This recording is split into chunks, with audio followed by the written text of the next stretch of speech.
مرحبا. اهلا وسهلا. شلونك؟ الله يسلمك. شنو هالاطلاله الحلوه؟ تسلم، شكرا. شنو اخبارك؟ ما خفتي من النمر؟ يعني خطيه نايم. اكيد اخاف يعني. اكيد. إيه. ووتر فرونت مدينه سمارت ذكيه، رايك بيها؟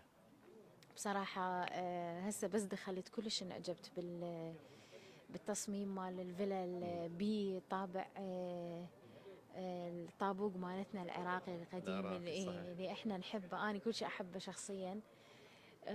ويا الحداثة بالبناء، فكلش بناء جميل وحلو. موضوع الفلل لأنه بدنا نشوفه هواية هسه كله بنايات وشقق، فحلو إنه طبعا. هسه مشاريع بدت فلل، فهاي يعني فاتحة شلون نقول فاتحة خير إن خير ان شاء شاء الله. الله.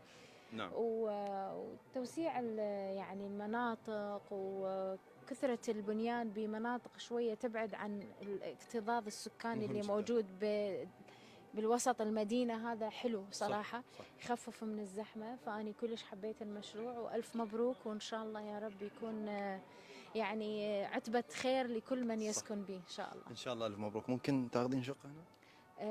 فيلا قصدك؟ فيلا. أي أكيد، ليش لا. ان شاء الله. أكيد. جمهورك منتظرين، ايش راح تقدمينهم؟ يعني راح نقدم لهم بعض من أغاني أكيد، وأغاني عراقية تراثية. إن شاء الله الناس ان شاء الله. تستمتع اليوم. ان شاء الله. سعيدة اليوم زين. بوجودي بيناتكم. بما